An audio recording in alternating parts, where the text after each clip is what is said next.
Hey everyone, Al from Hoverfly. I'm recording a series of videos on how to put a quadcopter together using our Hoverfly Pro board. So what you see in front of you is the basic parts of a quadcopter. So I'll describe a few of these. Essentially you're going to need a frame, which typically consists of some bars or some kind of material that's going to form the booms. You're going to need 4 booms, and they're going to need to be connected together somehow to form a plus or X configuration quadcopter. Then you're going to need some plates, which I've made these. These are 1/8 inch aluminum, and these plates hold the bars in the square configuration, and they give you a surface or a platform to mount all of your electronics on. It's always good to have something for your quadcopter to land on.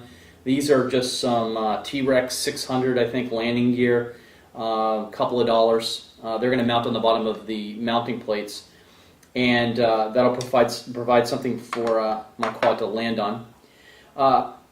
That's the basic frame. Other things that you're going to need are, you're going to need 4 motors. And I'm not going to go into detail in the videos about what motor and propeller to choose because there's a wealth of information on the RC Group's forums. So I'll leave you with this one tip, and that's that in general you want to have about twice as much thrust as your whole quadcopter is going to weigh. So if it's going to weigh 10 pounds, you're going to need at least 20 pounds of thrust. And that's to give the controller, the flight controller, enough control authority to be able to keep your quadcopter stable, but also be able to fly and maneuver the way that you want to do it. So I won't go into detail on the kinds of motors and props. You should do a little research. Most motors, when you go to the specification sheet, will list different propellers and approximately how much thrust they can generate. So if a motor like this generates 5 pounds of thrust, well, 4 of these is going to generate about 20 pounds of thrust. So that'll work out about right for us. I will talk about how I connectorize these and a little bit later in the video. Then what I call the power system, you're going to need 4 speed controllers. So I've got 1, 2, 3, 4 of these guys. You're going to need a power harness, and this you're going to have to build.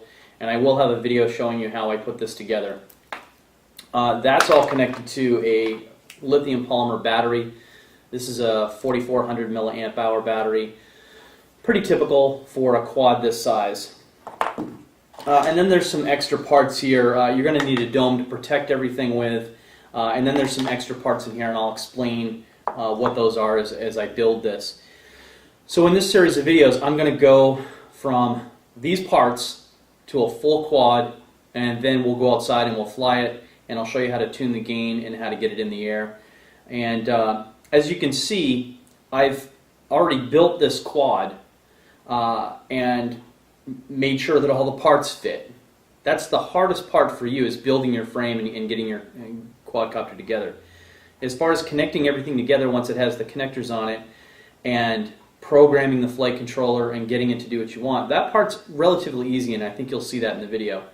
So we're going to change the view now and in the second video, and I'm going to build the frame.